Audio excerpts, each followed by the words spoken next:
युगों युगों से एक पहेली है जो कभी नंगे पांव से आंगन में खेली है, जो कभी इंद्रधनुष बन के खनकती है कलाई में। वही शक्ति है नारी जो कविता कली कहानी बन जाती, जिसकी एक करवट वक्त को बदल जाती, जो प्यार से रुतबा दे शाहों से ऊंचा, जो जिद पे आ जाए तो समय को बदल देती। वही शक्ति है नारी।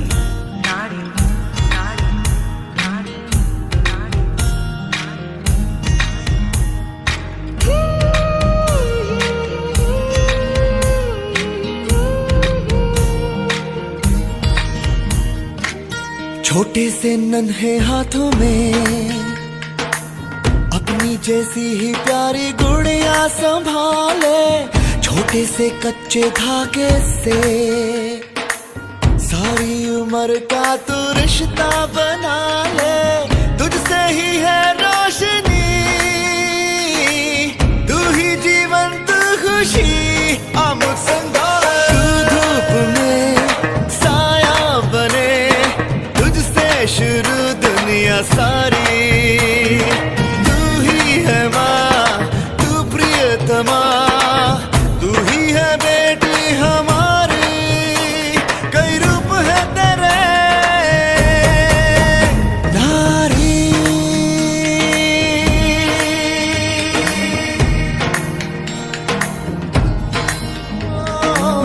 कभी तू घर लक्ष्मी, कभी तू विद्या का दीपक जलाए, कभी तू माँ काली, कभी तू ममता का आंचल फैलाए। डोर तू प्यार की, तू आस तू आरती, आमुद संगारे। तू जो चले कुदरत चले, तुझसे समय की सवारी।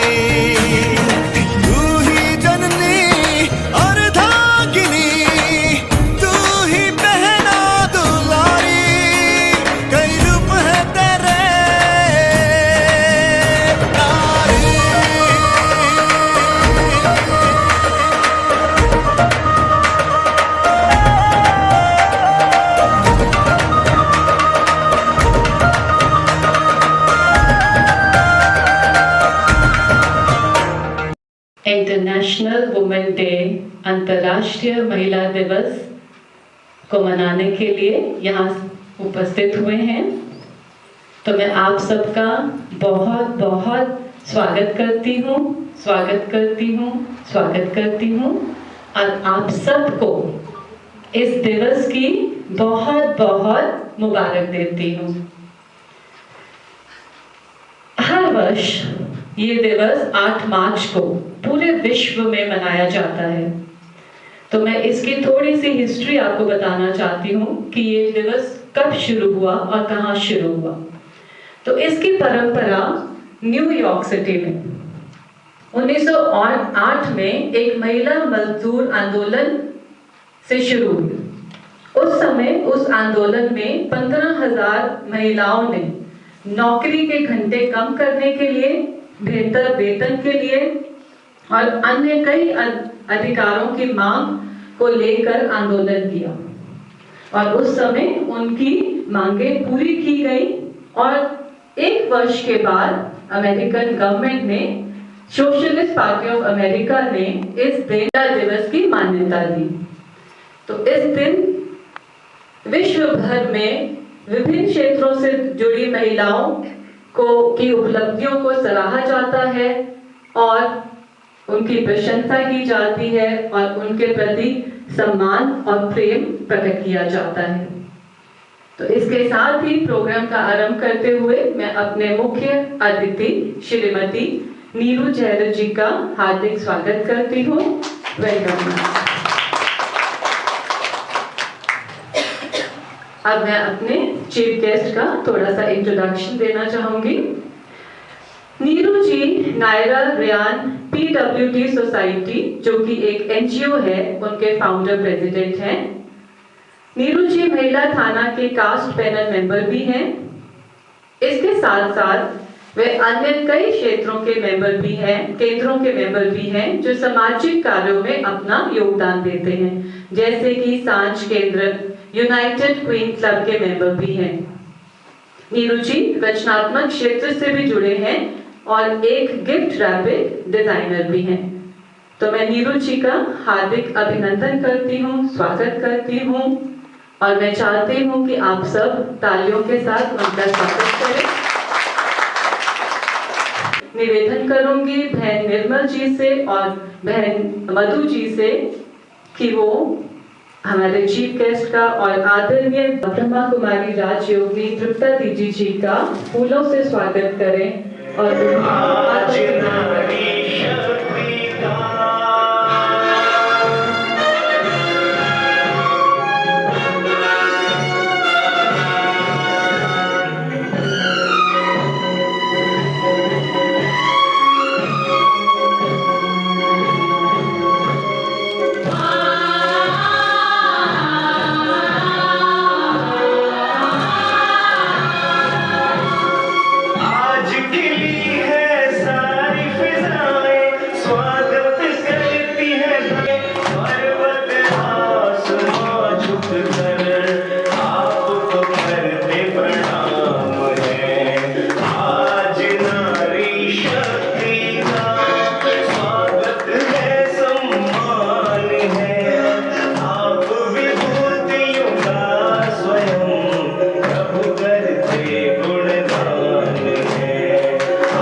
मैं आगे बुलाना चाहूंगी अपनी आदरणीय ब्रह्मा कुमारी बहने, ब्रह्मा कुमारी राजयोगिनी तृप्ता बहन जी से, मनीषा बहन जी से और बीना बहन जी से और अपने आज के चीफ गेस्ट से कि वो आगे आए और दीप प्रज्वलन करें।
Thank you.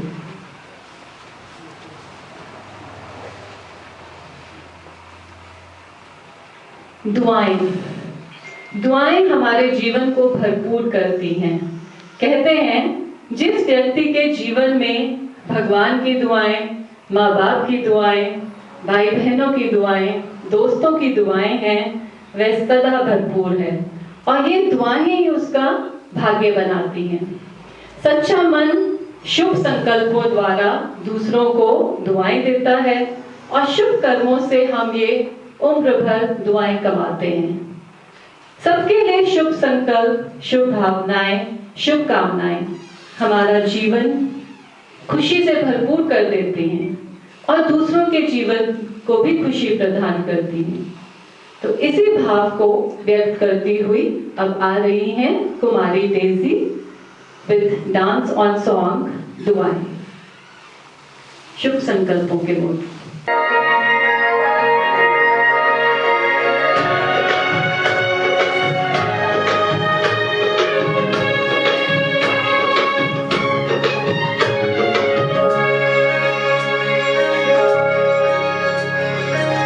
शुभ संकल्पों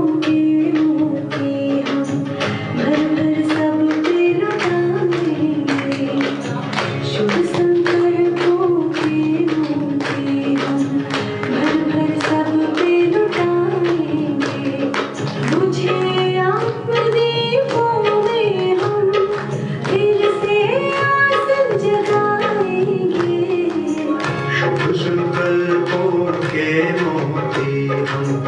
भर भर सब पे लुटाएंगे शुभ संकल्पों के मोती, भर भर सब पे लुटाएंगे मुझे आत्मदीपों में हम फिर से आस जगाएंगे शुभ संकल्पों के मोती, भर भर सब पे लुटाएंगे शुभ संकल्पों के मोती, हम भर भर सब पे लुटाएंगे।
थैंक यू डेजी, बहुत खूब।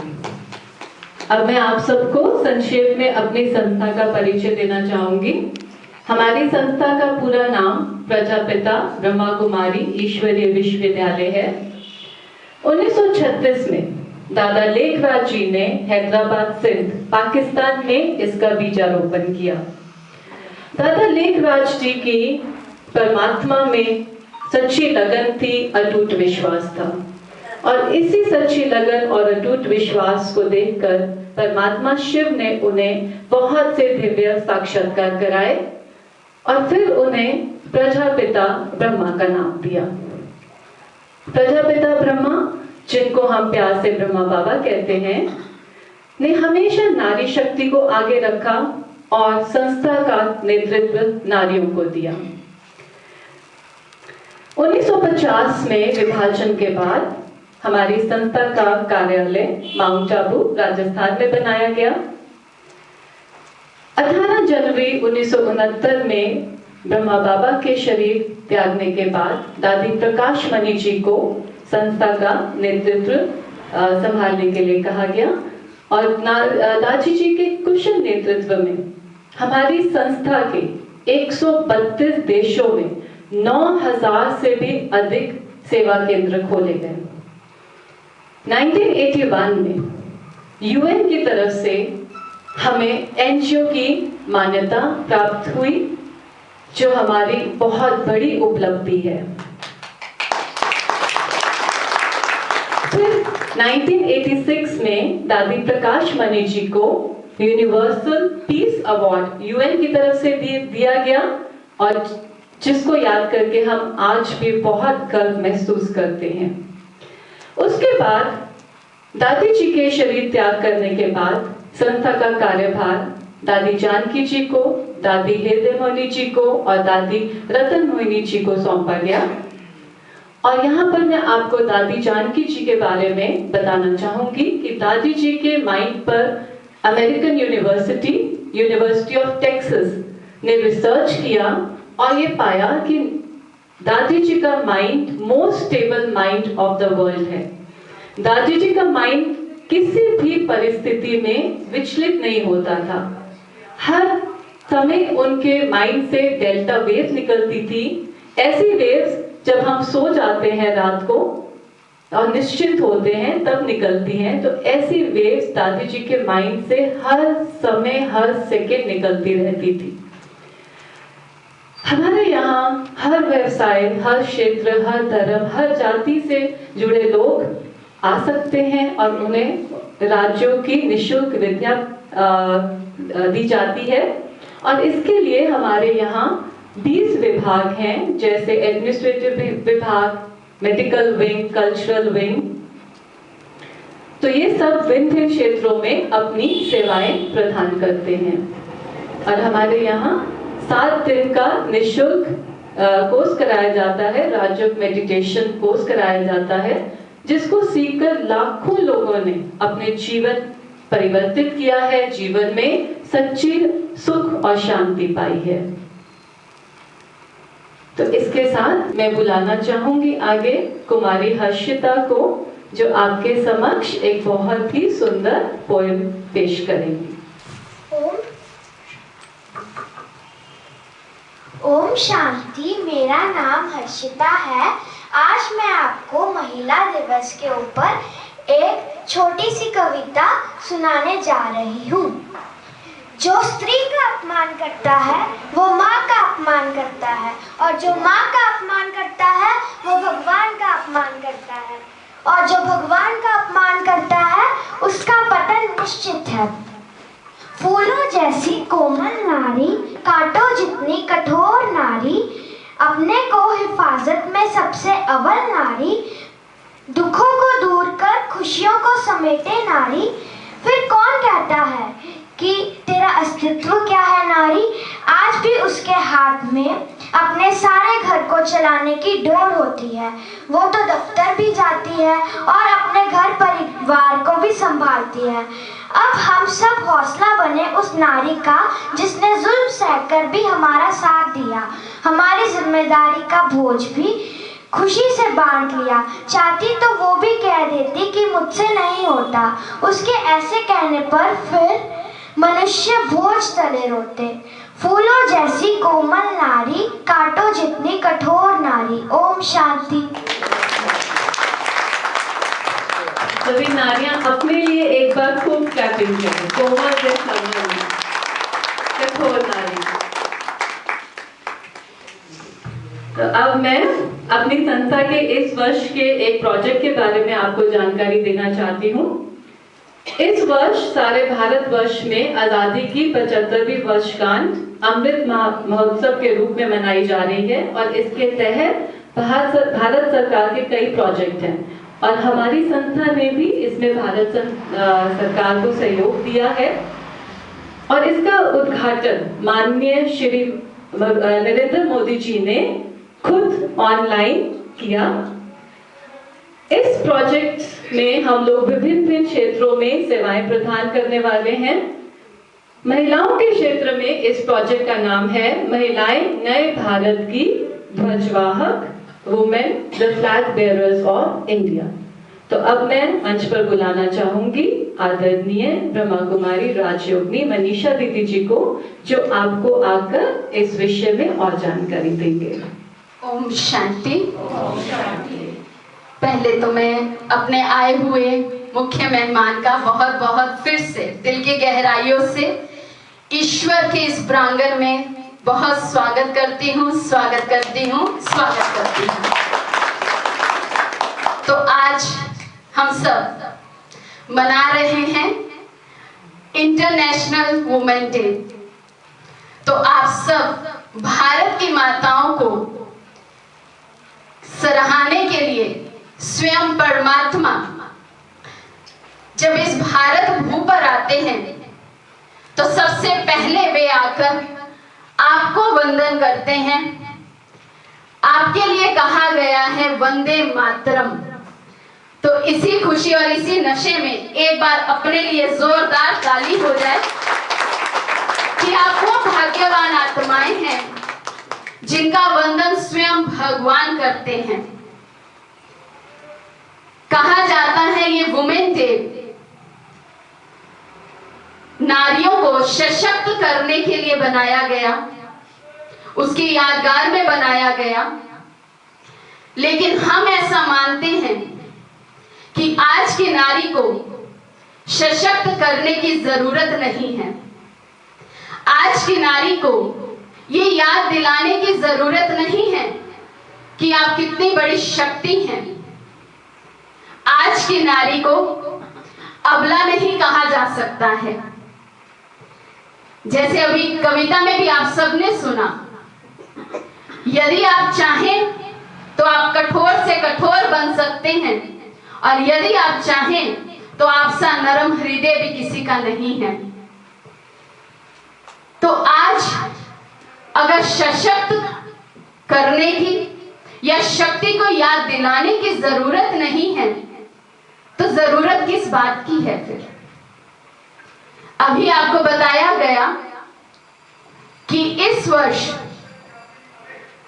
प्रजापिता ब्रह्मा कुमारी ईश्वरीय विश्वविद्यालय, ये जो ऑर्गेनाइजेशन है, इसमें अलग अलग जो विंग्स बने हैं उसमें से एक विंग वुमेन विंग है और इस वर्ष उसके अंतर्गत जो आप सब नारियों के सम्मान में प्रोग्राम आयोजित किए जा रहे हैं उसका टाइटल भी अभी आपने सुना, नए भारत की ध्वजवाहक हैं आप सब। तो इसलिए जरूरत हमें फिजिकली सशक्तिकरण को याद दिलाने की नहीं है। यदि मुझे आज नया भारत बनाना है तो सबसे पहले मुझे आध्यात्मिक रूप से अपने आप को सशक्त बनाने की जरूरत है, क्योंकि जब परमात्मा इस भारत भू पर आते हैं वो हम आत्माओं को सशक्त बनाते हैं। दुनिया में जैसे हर बात को फिजिकल फॉर्म से जोड़ा जाता है, वुमेन डे को भी हमने फिजिकल फॉर्म से जोड़ लिया है। फिजिकली दिखने में जो नारी है, जो महिला है, उनके लिए ये दिवस है, ऐसा नहीं। परमात्मा कहते हैं कि आप सब नए विश्व को लाने के निमित्त हैं, लेकिन इसकी जिम्मेवारी हमारी स्वयं के प्रति शुरू होती है कि हम खुद अपने आप को याद दिलाएं कि मैं नया भारत लाने के निमित्त हूं। मेरे में क्या क्या नयापन आया है या मुझे क्या क्या नयापन अपने में लाना है, मुझे वो देखना है। मेरे पास इतनी बड़ी जिम्मेवारी है, हम ये नहीं कह सकते कि हम निभा नहीं सकते हैं, क्योंकि आप सब इतनी सशक्त हैं। बहुत से मैं चेहरे देख रही हूँ, मैं जानती हूँ जो जॉब भी करते हैं, अपना घर भी संभालते हैं और बहुत बखूबी संभालते हैं। कोशिश करते हैं अपनी तरफ से कि किसी को शिकायत का मौका नहीं मिले। तो इतना ही जिम्मेवार जब हम स्वयं के प्रति बन जाते हैं कि मुझ आत्मा को अपने आप में वो नयापन लाना है, अपने पुराने संस्कारों की कैद को आज मुझे छोड़ना है। आज नारी यदि अबला बनती है तो वो अपने संस्कारों के कारण बनती है, अपनी सोच के कारण बनती है। हम मानते हैं वो समय भी था जब नारी को कहा जाता था कि आपके बस का कुछ नहीं है, आप डर डर के रहा करो, आप ऐसे वैसे वस्त्र नहीं पहन सकते हैं, आपको घर के बाहर जाना है तो कोई ना कोई मेल आपको साथ में चाहिए, कोई आपको ऐसे देखेगा, कोई आपको ऐसा करेगा। बहुत से डर हम फीमेल्स के अंदर, नारियों के अंदर, महिलाओं के अंदर बहुत पहले से ही डाल दिए जाते हैं। लेकिन आज हम दुनिया में देख रहे हैं इन सब डरों पर हम महिलाओं ने, नारियों ने विजय प्राप्त कर ली है, बहुत अधिक % तक। अब विजय प्राप्त करनी है अपने अंदर की कमी कमजोरी पर। यदि मैं सशक्त हूं, क्योंकि एक सम्मान हमें परमात्मा के द्वारा यह भी मिला है कि मुझे शिव शक्ति का नाम मिला है। शिव से प्राप्त की हुई हर एक शक्ति हम सभी में है, केवल मुझे समय पर उस शक्ति को यूज करना है। बहुत बड़े बड़े टाइटल हमें परमात्मा ने दिए हैं, जिसके साथ शिव का नाम जुड़ गया वो तो अपने आप मास्टर सर्वशक्तिमान बन गया। तो इसलिए कहा जाता है खुद जागेंगे तो किसी को जगाएंगे, तो खुद नए बनेंगे तो नए भारत को लाएंगे, और ना सिर्फ लाएंगे बल्कि उस नए भारत में राज्य भी करेंगे। यदि आज हम कहते हैं कि हम कंधे से कंधा मिलाकर चलते हैं पुरुष से, बल्कि आज की हकीकत अगर दुनियावी हकीकत भी देखी जाए तो महिलाओं को कहा जाता है अब तो ये पुरुषों से आगे हैं। कहीं ना कहीं हम समाज में अपने आसपास ही देखते हैं कि अधिकतर जो पुरुष सदस्य हैं हमारे समाज के, आज वो बहुत सी बुरी लतों के आदी हो चुके हैं। उनका जो अधिकतर ध्यान जाता है वो बुराइयों की तरफ जाता जा रहा है, और महिलाएं, कन्याएं, बेटियां घर की, वे पढ़ाई में भी आगे हैं, करियर में भी आगे हैं, वो ज्यादा सशक्त नजर आ रही हैं। इसीलिए इतना बड़ा ये जो कार्यभार परमात्मा ने आप नारी, आप महिलाओं के कंधों पर रखा है, तो एक बार तो ताली इसलिए भी होनी चाहिए कि भगवान को भी आप पर विश्वास है कि आप नया भारत लाकर ही रहेंगे। तो ये कितना बड़ा सम्मान है, उसके हिसाब से ताली तो बहुत छोटी बज रही है।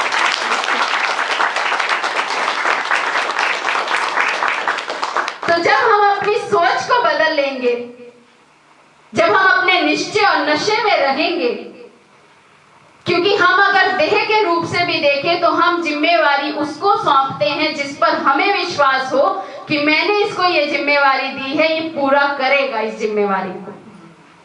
तो भगवान स्वयं सर्वशक्तिवान ने महिलाओं को ये जिम्मेवारी दी है, पुरुषों को नहीं दी है। क्योंकि प्रजापिता ब्रह्मा कुमारी ईश्वरीय विश्वविद्यालय अपने आप में एक अनूठा और अनोखा विश्वविद्यालय है, जिसका संचालन करने के निमित्त केवल महिलाओं को बनाया जाता है, नारियों को बनाया जाता है। नारी शक्ति को आगे किया जब स्वयं परमात्मा इस धरा पर आए। उस समय तो नारियों की हालत भी समाज में बहुत दयनीय थी। जिस समय परमात्मा ने आकर वो नारा लगाया वंदे मातरम का। तो इसलिए आज हम अपने आप से वायदा करें कि भगवान ने जो हमसे उम्मीद रखी है, भगवान ने जो हम पर आश रखी है, हम उसे पूरा जरूर करेंगे। तो एक बार हाथ खड़ा करके बताएं कि कौन कौन आज वायदा करता है स्व परिवर्तन से विश्व परिवर्तन। मैं नया बनूं तो नए भारत का आगाज हम करेंगे, उसका झंडा हम लहराएंगे, उसकी शुरुआत हम करेंगे और वहां जाकर राज्य भी हम करेंगे। एक बार हाथ खड़ा करके परमात्मा की उम्मीद पर परमात्मा को आज अपने हाथ कर रहिए हम मोहर लगा दें कि हम हैं वो महिलाएं, हम हैं वो नारियां जो सशक्त हैं और इतनी सशक्त हैं कि हम नए भारत का उद्घाटन करके ही रहेंगे। तो अपनी सोच को हम बदलेंगे, अपनी सोच को नया बनाएं। तो ये भाव हमारे अंदर तब आएगा जब पूरे विश्व को मैं अपना समझूं। ये पूरा विश्व मेरा परिवार है। हर आत्मा के प्रति मेरे अंदर रहम भाव हो, कल्याण का भाव हो, हर आत्मा के प्रति ये भाव हो कि जैसे हमने परमात्मा को पा लिया, पहचान लिया, ये आत्मा भी परमात्मा की बन जाए। ये संदेश मुझे घर घर में देना है। तब आएगा नया भारत जिसके ध्वजवाहक आप सभी हैं। ओम शांति। धन्यवाद दीदी जी। और अब मैं चाहूंगी कि हमारे आज के मुख्य अतिथि श्रीमती नीरू जी भी हमारे साथ अपने कुछ विचार शेयर करें। तो ma'am please welcome.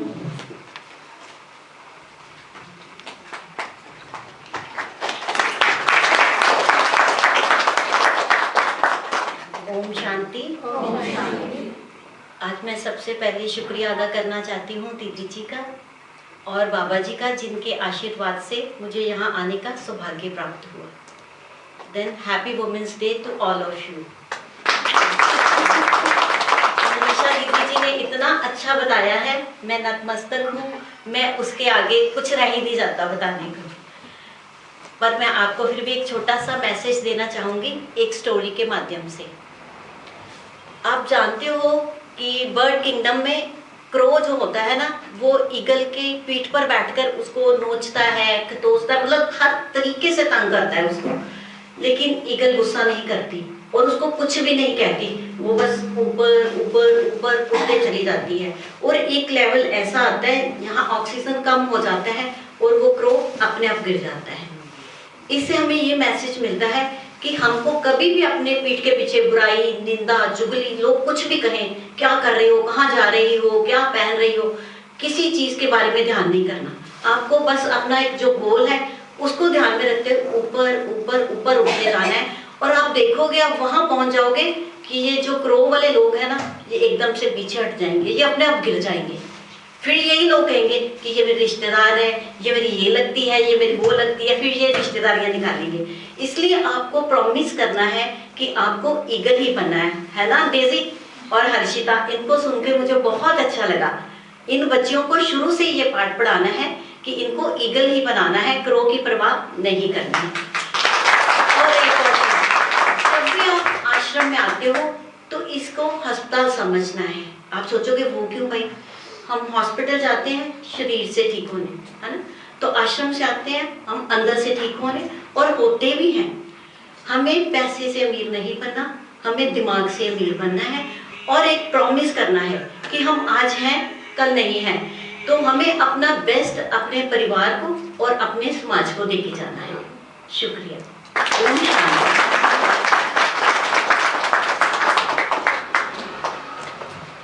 Thank you ma'am for the beautiful message कि हमें सबको ईगल बनना है, ईगल की तरह ऊपर ही ऊपर उड़ते रहना है और अपने लक्ष्य के ऊपर हमेशा एक आंख, अर्जुन की तरह आंख निशाने पर। और हमें सबको पता है बाबा ने हमें क्या निशाना दिया है? क्या निशाना दिया बाबा ने?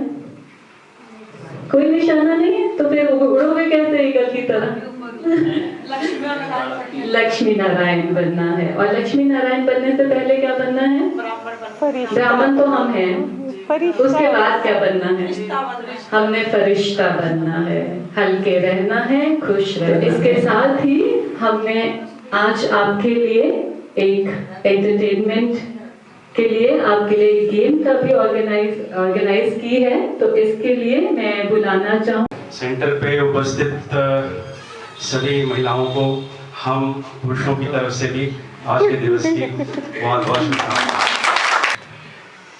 तो आज जो गेम हम खेलेंगे वो कम्युनिकेशन के ऊपर है। कम्युनिकेशन आप जानते हो कि आप सारा दिन लोगों के साथ कम्युनिकेट करते रहते हो और लोगों की बात सुनते हो और उनको कुछ बताते हो। तो कम्युनिकेशन जो है वो सिर्फ बोलना ही नहीं होता, वो सुनना भी होता है।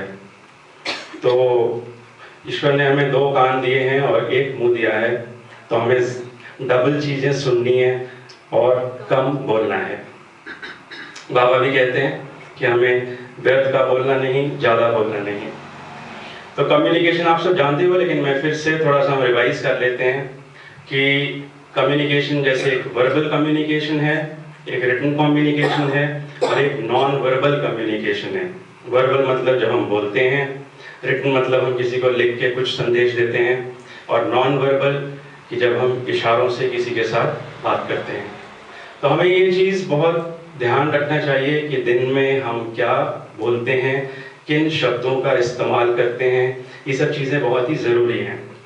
जैसे कि आप सब जानते हो, कबीर का एक दोहा है कि शब्द शब्द सब कोई कहे, शब्द के हाथ ना पाँव, एक शब्द औषुध करे, एक शब्द गिर घाव। यानी कि हम सब दिन भर शब्द इस्तेमाल करते हैं, शब्दों के हाथ पाँव नहीं हैं, लेकिन फिर भी एक शब्द हमको दवाई की तरह सुकून देता है, और वहीं अगर हम गलत शब्दों का इस्तेमाल करेंगे तो वो किसी को बहुत ज़्यादा हर्ट कर सकता है, घाव दे सकता है। हमें ये भी देखना है, जैसे कि मैं आपको छोटा सा एग्जांपल देता हूँ कि हमारे अंकल हैं, जैसे एक अंकल थे, वो हम उनके घर जाते हैं तो अपने बच्चों के लिए बोलते हैं कि मेरे बच्चे तो निकम्मे हैं, ये कुछ नहीं करने लायक। तो ये सारे नेगेटिव वर्ड्स हो गए। अब ये वर्ड जब उनके बच्चे सुनते हैं तो उत्साहित तो नहीं होते। और जब हमने अंकल से पूछा, आप दिन भर ऐसे, या हम जब भी आपको मिलते हैं आप ऐसे क्यों बात करते हो, तो कहते हैं मैं तो मजाक ही करता हूँ। तो अगर हमको मजाक ही करना है तो हम अच्छे शब्दों के साथ भी तो मजाक कर सकते हैं। तो हमें इस चीज़ का ध्यान रखना चाहिए कि हम दिन भर जो लोगों के साथ बात करते हैं उसमें हम अच्छे शब्दों का इस्तेमाल करें। अब जहाँ तक नॉन वर्बल कम्युनिकेशन की बात है, तो जैसे कि हम इशारों के साथ दूसरे से बात करते हैं, और आपने एक वर्ड सुना होगा कम्युनिकेशन गैप, मतलब कि मैं जो आपको बताना चाहता हूँ वो आपको समझ नहीं आई। अगर आज मैं यहाँ पर बैठ के खड़े होकर तेलुगु में बात करूँगा तो शायद आप समझ नहीं पाओगे और कम्युनिकेशन गैप होगा। तो नॉन वर्बल कम्युनिकेशन में जब हम इशारों से बात करते हैं, जैसे कि तब मैं कलकत्ता में था और मेरा जो बॉस था वो ब्राज़ील से आया था, तो हम मीटिंग कर रहे थे। उसके बाद मैंने उसका नाम रफ़ेल था, तो मैंने उसको कहा कि रफ़ेल चले, मतलब शुड वी गो। तो वो कुछ अपना काम करता रहा, उसने देखा, फिर थोड़ी देर के बाद कहा कि I am feeling very hungry, हम बाहर क्यों नहीं जाते खाना खाने के लिए। तो मैंने कहा वही तो मैं आपको बोल रहा था। तो कहते हैं मुझे नहीं समझ, मैं समझ नहीं पाया, क्योंकि हम इंडिया में तो हाथ से खाना खाते हैं, वो फोक से खाते हैं। तो कहता अगर आपने ऐसे करके मुझे बताया होता नाइफ एंड फोक, तो मैं समझ जाता कि खाने के लिए आप बोल रहे हो। तो यहाँ पर मैं जो उनको कहना चाहता हूँ वो वहाँ पर इस चीज़ को वो समझ नहीं पाए। तो इसी तरह से आज जो हम गेम भी खेलेंगे वो भी कम्युनिकेशन के ऊपर ही है, और इसमें आपको ध्यान से सुनना है और ध्यान से आगे बताना है। ये इसको हम चाइनीज़ विस्पर कहते हैं, आप में से बहुतों ने खेला होगा। इसमें हम ये करेंगे कि हम एक, जैसे कि मैंने सबसे पहले सपोज मैंने चीफ गेस्ट जी को कुछ मैसेज दिया, वो मैसेज पढ़ के वो आपको, आप एक मेंबर उनके पास जाओगे और वो मैसेज आपको ये हम सुनेंगे, ठीक है। तो जैसे कि मैम इस रूम में जाकर वो मैसेज आपको बताएंगे, तो एक एक करके आप उठोगे और आप जाके वो मैसेज सुनोगे, फिर मैम आके इधर बैठ जाएंगे, फिर आप अंदर रहोगे और आप अंदर जाके सुनोगे, फिर आप आ जाएंगे, फिर आप जाओगे, ठीक है। ओम शांति। ओम शांति। तो सबसे पहले आज मैं अंतर्राष्ट्रीय महिला दिवस की हमारे आए हुए मुख्य मेहमान नीरू बहन जी और आप सभी शिव शक्ति सेना को इसकी बहुत बहुत मुबारक देती हूँ। मुबारक हो, मुबारक।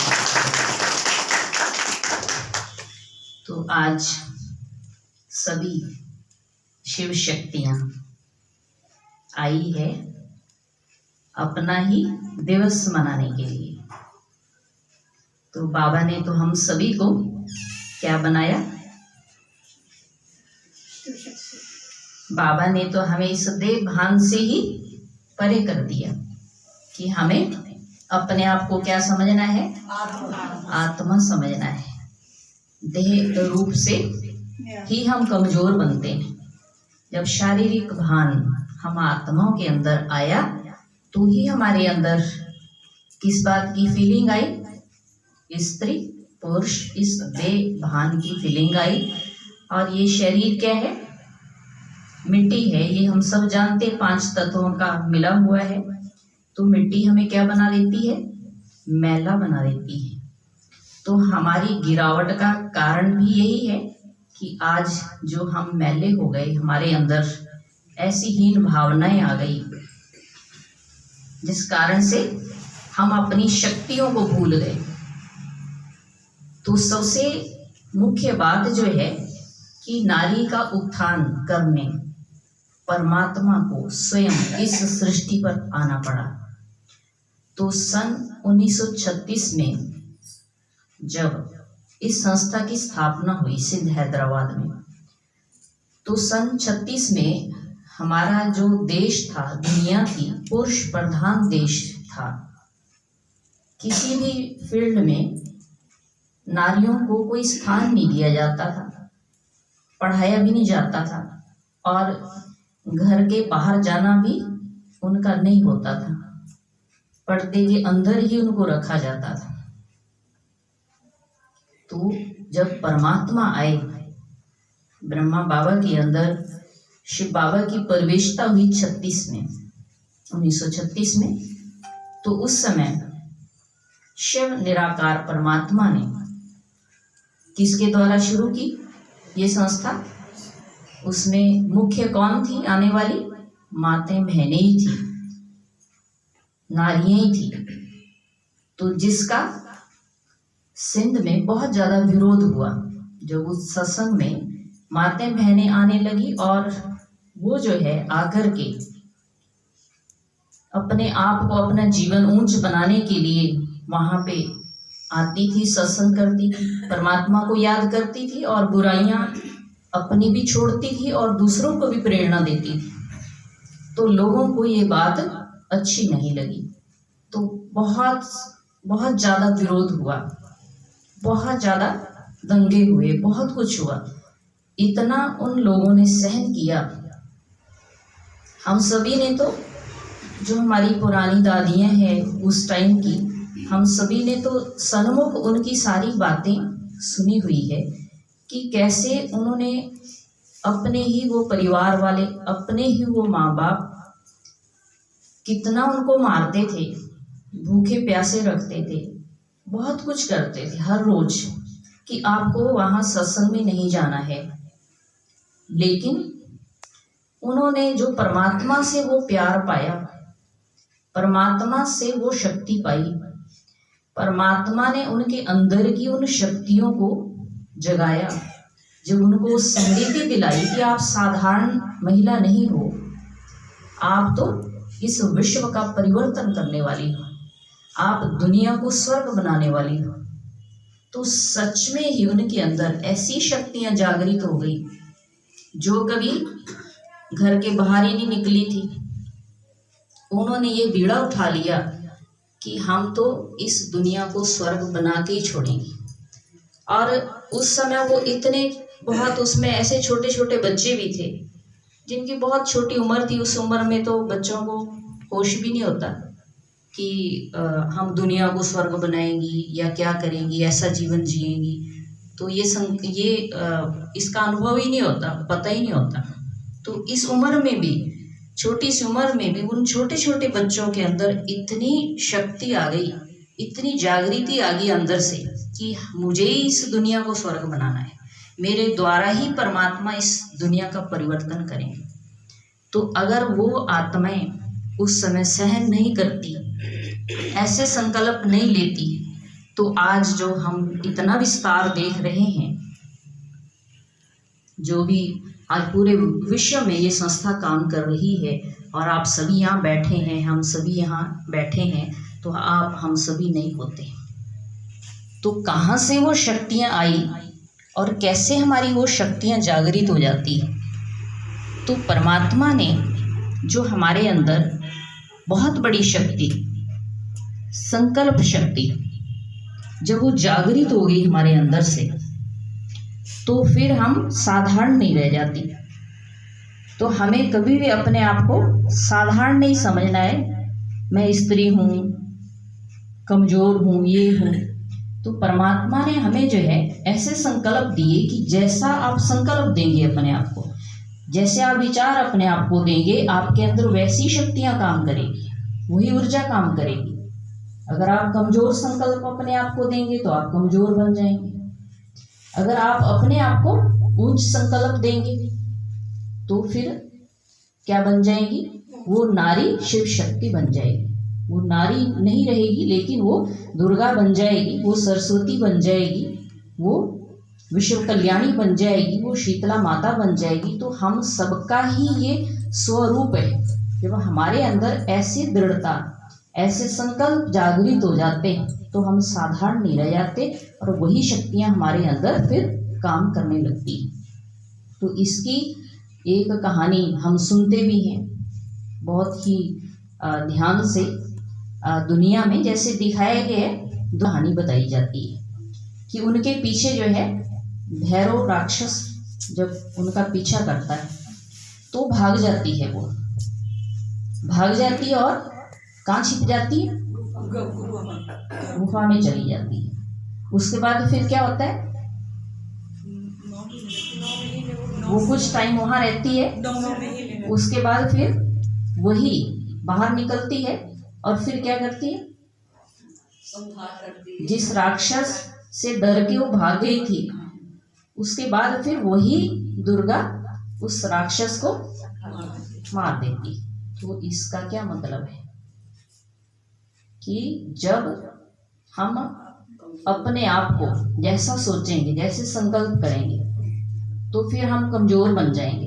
अगर कमज़ोर वाले संकल्प करेंगे कि नहीं हम तो कमज़ोर हैं, हम तो स्त्री हैं, हम तो ऐसे हैं, तो शिव बाबा ने जो हमें संकल्प दिए कि अपने आप को कभी भी साधारण नहीं समझना, कमज़ोर नहीं समझना, दुखी नहीं समझना। हम कौन है? जब हम कंबाइंड बन जाएंगे, जब शिव बाबा हमारे से अलग नहीं होगा, बाबा हर समय मेरे साथ है और मुझे शक्ति दे रहे हैं, तो कोई भी बात मेरे आगे मुश्किल बड़ी नहीं है। तो जब शिव के साथ हम कंबाइंड हो जाएंगे, गुफा में गई तपस्या की अंदर जाके, तो जब हम अपने अंदर जाएंगे, अपने आप को आत्मा समझेंगे और अपने अंदर जाकर, गुफा माना अपने अंदर मुक्ता की गुफा में जब जाएंगे और अपनी असलियत को जब समझेंगे कि असल में मैं क्या हूँ, अपनी उस स्मृति को जागृत करेंगे कि मैं तो शिव की शक्ति हूँ, मैं कमज़ोर आत्मा नहीं हूँ, मैं महान आत्मा हूँ। तो मेरे आगे कोई भी विकार ठहर नहीं सकता।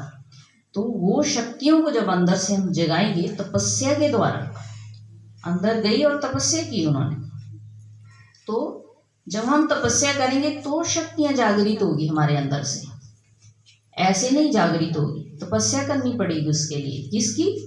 उस शिव निराकार परमात्मा से अपना वो बुद्धि योग जोड़ना पड़ेगा। तो हमारी वो सारी शक्तियाँ जागृत होगी, जिससे हम हर एक विकार के ऊपर, जो आज छोटी छोटी बातें हमें बड़ी लगती है, पहाड़ नजर आती है, जिसमें हम दुखी परेशान अशांत हो जाते हैं, रोने लग जाते हैं, कमज़ोर बना लेते हैं अपने आप को। तो जब हम अपनी उन शक्तियों को जागृत करेंगे संकल्पों के द्वारा कि मैं शिव शक्ति हूँ, शिव बाबा से अलग नहीं हूँ, बाबा भगवान मेरे साथ हैं, हर समय उनके साथ, उनको जब हम साथ रखेंगे तो शक्तियाँ जागृत होगी और उससे हम हर विकार के ऊपर विजय प्राप्त कर सकते हैं। तो ऐसी शिव शक्ति, ऐसी नारी हूँ मैं जिनके द्वारा भगवान ने भी वो जिम्मेवारी मुझे दी है, मेरे ऊपर उम्मीद रखी है। तो हमें कितना नशा, कितनी खुशी होनी चाहिए कि मेरे द्वारा ही भगवान इस सृष्टि को स्वर्ग बनाने वाले हैं। तो सबसे पहले मुझे अपना परिवर्तन करना है। वो स्वर्ग कब बनेगा? जब पहले हम अपना परिवर्तन करेंगे, अपने अंदर उन शक्तियों को जागृत करेंगे, और फिर उसके बाद मुझे अपने परिवार को स्वर्ग बनाना है। उसके बाद फिर तो अंदर से वो ज्ञान का कलश जो शिव बाबा ने मेरे ऊपर रखा है, ज्ञान का कलश, जो कलश है वो भगवान ने किसको दिया है? पुरुष को नहीं दिया, नारियों को ही दिया। तो शिव शक्ति के ऊपर ही वो जिम्मेवारी रखी, जिम्मेवारी का ताज, वो कलश बुद्धि में, हर समय मेरी बुद्धि से क्या निकले? ज्ञान ही निकले। हर समय मेरे मुख से क्या निकले? ज्ञान ही निकले, कोई दूसरी बात नहीं। तो ऐसी शक्तियाँ जब हम जागृत करेंगे अपने अंदर से, उस परमात्मा की उस श्रीमत अनुसार चलेंगे, तो वही शक्तियाँ हमारे अंदर काम करेंगी। फिर ये छोटी छोटी बातें, छोटी छोटी समस्याएं, छोटे छोटे विकार, तो क्या, लेकिन शेर के ऊपर भी उन्होंने विजय प्राप्त की। शेर पे सवारी जो दिखाई जाती है, तो उसका क्या अर्थ है कि कितनी भी बड़ी समस्या, कितना भी बड़ा पहाड़, शेर जैसी परिस्थिति को भी उन्होंने नीचे दबा दिया, उसके ऊपर बैठ गया। तो कोई भी बात कितनी भी बड़ी हो, वो हमारी शक्ति के आगे, मुझे शिव शक्ति के आगे कोई भी बात बड़ी है ही नहीं। तो मुझे विजयी बनना है और मेरा ही वो यादगार है। तो जैसे हमारे शास्त्रों में दिखाया जाता है कि नारी से पूजा दिखाई जाती है ना, कहानी के अनुसार जैसे दिखाया गया है कि शिव की सती थी, है ना। तो ऐसी कहानी का विस्तार में तो मैं नहीं जाऊंगी, सार रूप में आपको बताती हूँ कि उनके हर अंग की जो है पूजा की जाती, कि हर जगह उनका जहाँ जहाँ अंग गिरा वहाँ पे वो पूजनीय स्थल बन गया। वहाँ पे तो हर अंग की पूजा हो रही है। जहाँ पे आंखें गिरी तो क्या बन गया? वहाँ नैना देवी मंदिर बन गया। चरण गिरे तो वहाँ पे चिंतपूर्णी मंदिर बन गया।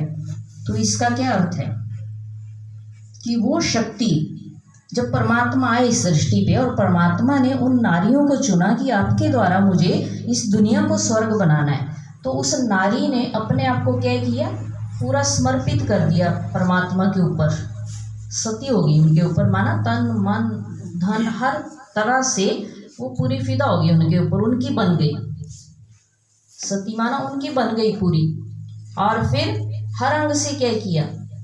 सारी दुनिया की सेवा की, अंग अंग से सारी दुनिया की सेवा की, उन आँखों से दुनिया की सेवा की, लोगों को अच्छी भावना से देखा, शक्तियाँ दी।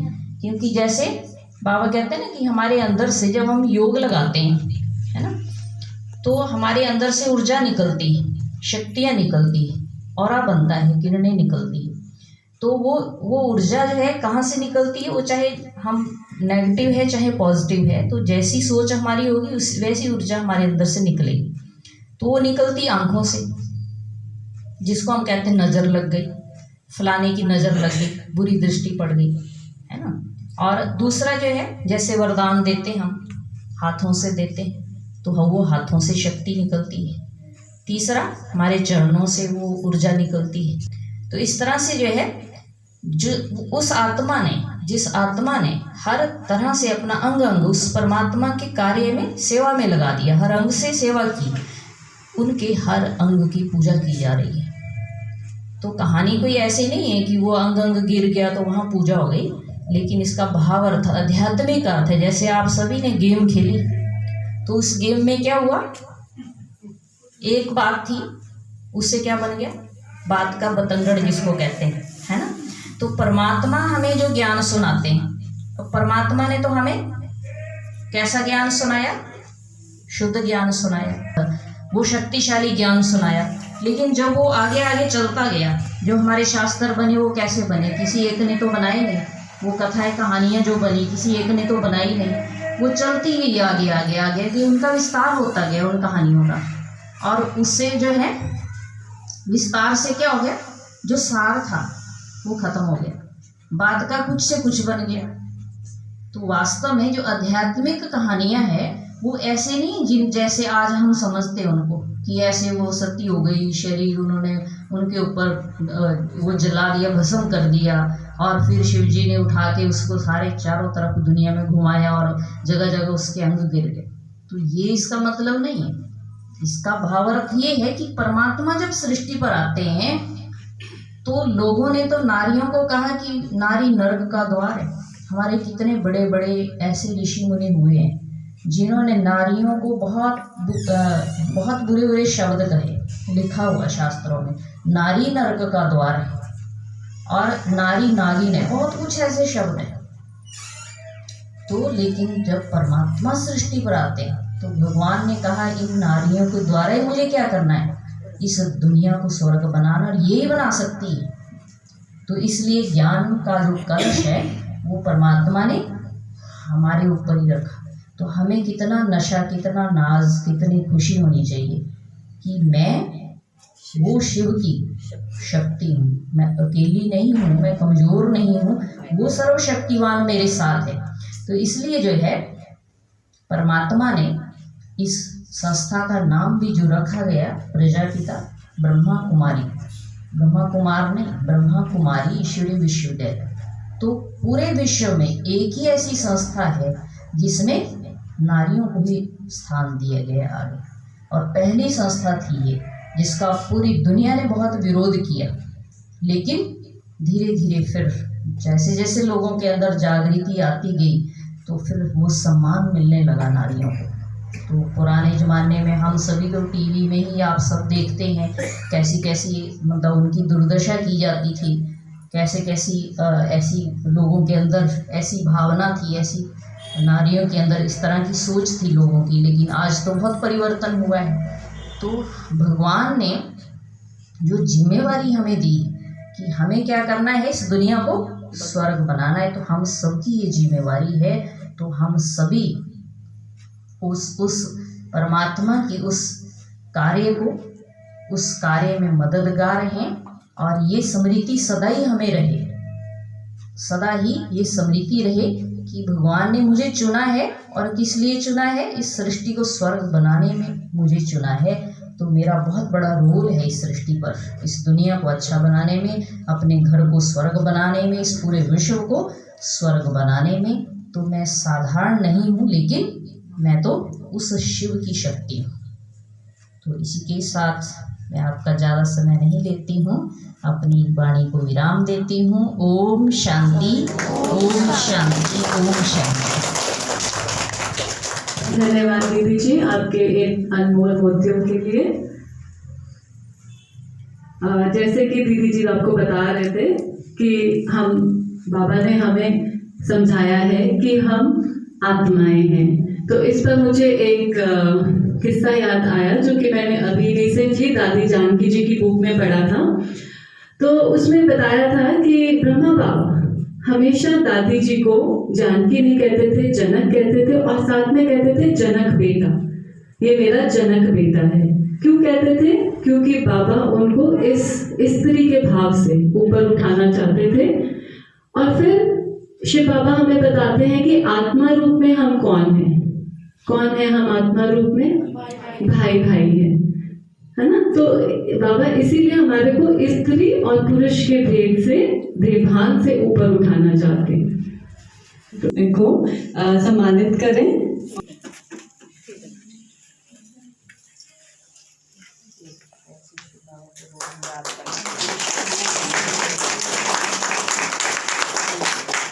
इसके साथ ही और आप सबका अपने चीफ गेस्ट नीरू जी का बहुत बहुत धन्यवाद करती हूँ। आप सभी का बहुत बहुत धन्यवाद करती हूँ।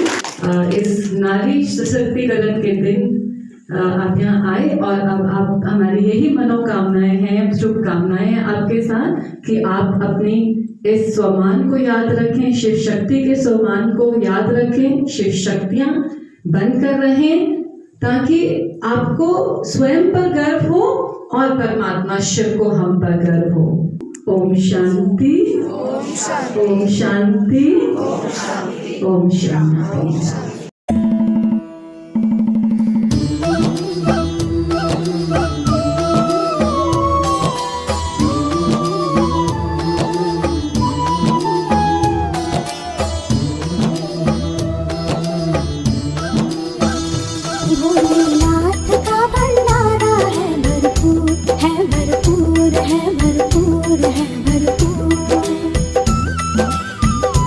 भोलेनाथ का भंडारा है, भरपूर है, भरपूर है, भरपूर है, भरपूर। आओ भर लो झोलियां